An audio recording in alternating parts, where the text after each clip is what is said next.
What's going on, guys? How's things? It's been a while.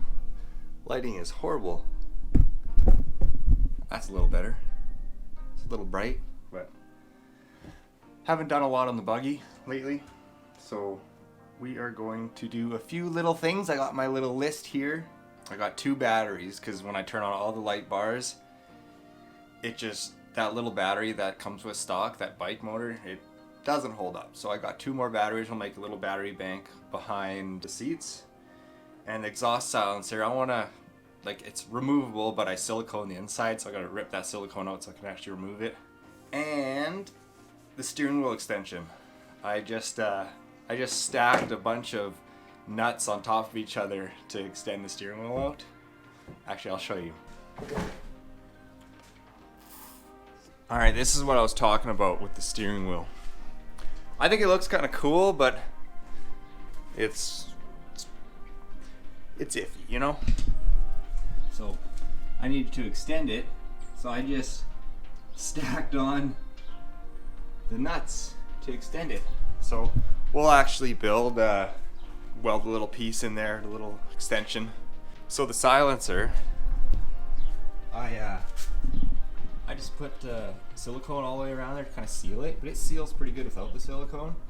You can't hear a difference, so I just kind of picked it all away, and we'll give this thing a good wipe down because Next Gen Car Club, they're putting on a season opener in Moose Jaw on the 22nd, so I'm going to be bringing this there. I brought my lawnmower last time, this one. Brought that last time. It was actually pretty funny. I entered it in the exhaust competitions. If you guys remember my Corvette that I had, the C7, in some of my first videos I made, I actually went to the finals, the final stages of the exhaust competition with the mower, and I was against my old C7 Corvette that I sold to a buddy. And obviously he won, he was shooting flames and everything, but I still think it was pretty funny how it was my lawnmower and my old car. I thought it was pretty good. Enter the buggy this year into the exhaust competitions. Make sure that silencer's removable because we gotta have it loud. It's gotta be loud. Oh, and these are the batteries. So these are the batteries that I picked up. So we're actually gonna build a little battery bank right behind the seats here. Probably have a battery, one right here and then one right there. I'm hoping I can turn on the light bars and everything and have the voltage not drop crazy, because right now with that little battery, I'll turn the light bars on and the little stator on the bike motor, it can't keep up. It'll drop to 11 volts. It charges at 14.3, so it'll drop right down to 11 volts. If I didn't put a little gauge on here saying to read my voltage, then if I would just leave them on and drive around, it would burn out that stator, and then it wouldn't charge the battery anymore, and then I'd have to pull the motor apart and change it, and I really don't want to do that.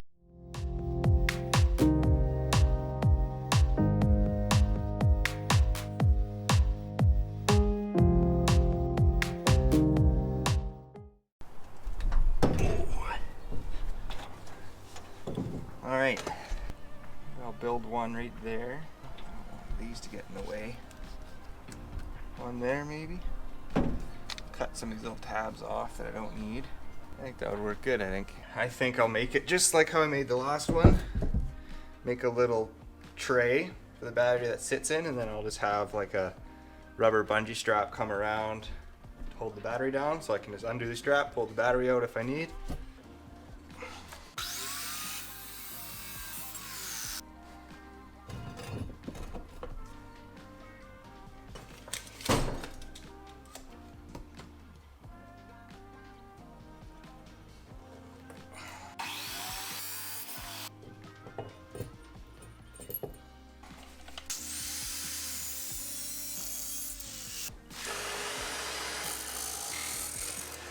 Alright, I did these 2 boxes completely different. The outcome is going to be the same. The only reason why I did them differently is just to try different ways. I usually cut, on a 45, and it makes a 90. It makes a nice looking box. This one you just cut 2 pieces of angle iron, and then you just notch these ones out, and the outcome is going to be the exact same. They both fit. So I'll get these welded up here, and then figure out where we want to put them exactly.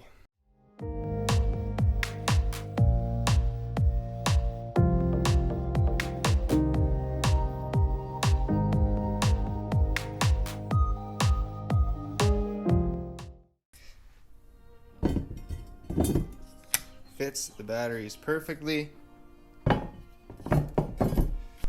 So I ended up welding on some threaded rod onto here, just made them the exact same as the other battery holder on the buggy. I think they look pretty good. So just sneak it in back here. Put it right there.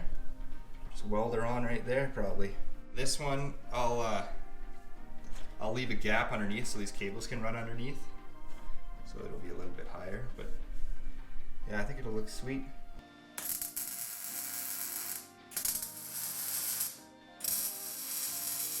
Aw, damn, you were looking at my shoulder the whole time. Good one, Cody. You did that one good, hey? Got her welded in, though. Now, gotta do this one. Got them welded on. Should be plenty strong enough. And now I'm just waiting for them to cool off, then we'll put the batteries in. And then after we get the batteries in, we'll wire them up, and then we'll move to this mess. So I was gonna use this 8 gauge to connect, because I have to hook the positive to positive, negative to negative. And then from this battery to that battery over there. I was actually gonna just use this 8 gauge. This would be perfect size, it's all I need. It's good wire, but I figured I have some leftover wire from my Escape stereo that I did in there. So, may as well make it just complete overkill. We're gonna go from 8 gauge, we're gonna go all the way to 0 gauge, because I got lots of leftovers. So we're gonna use 0 gauge for that. It's gonna look nuts on such a little battery.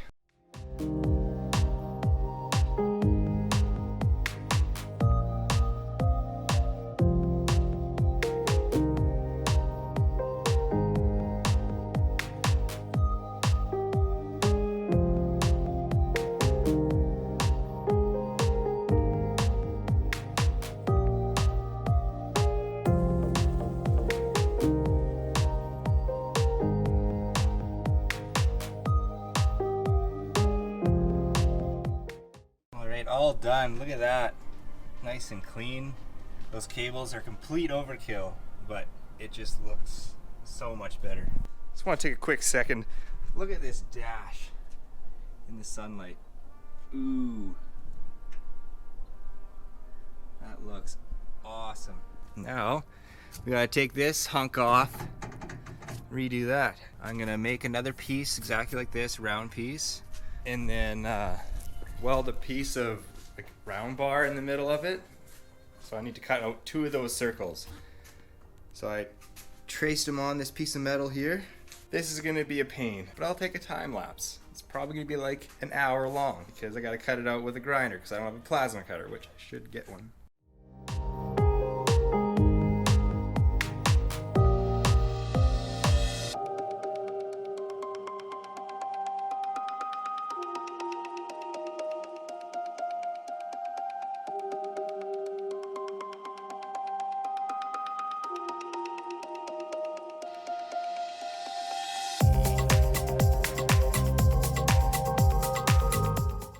Not a bad free-handed circle.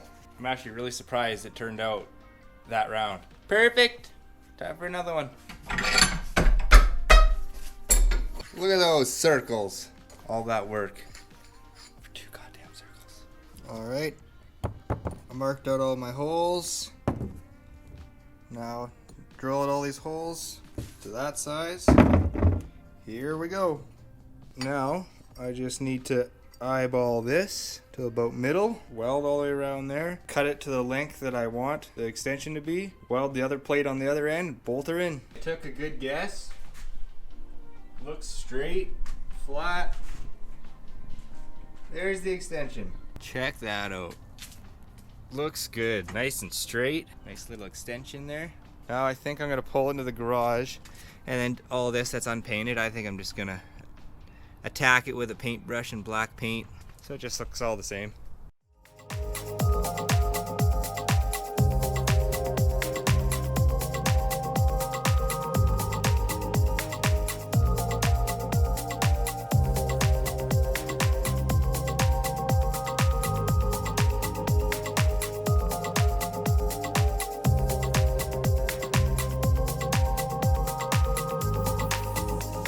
Found stuff in the fridge to make margaritas. Doesn't that look good? Also, I don't think I've ever painted something where I didn't get paint all over my body. But it looks a little better than rust. So even though this whole rear end is temporary, I guess I'll paint it and make it look decent just for the car show, I guess. It looks alright. What a pain in the ass. I should have painted it before putting everything on next time. But I think that's going to be it for this video. If you guys haven't liked or subscribed yet, like and subscribe. Helps me out a lot. I'd really like to get to 1,000 subscribers, so if you guys like the random stuff I do, it'll just keep coming.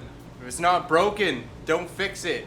But if it's not upgraded, upgrade it. And if it's rusty, just paint over it. See you guys later.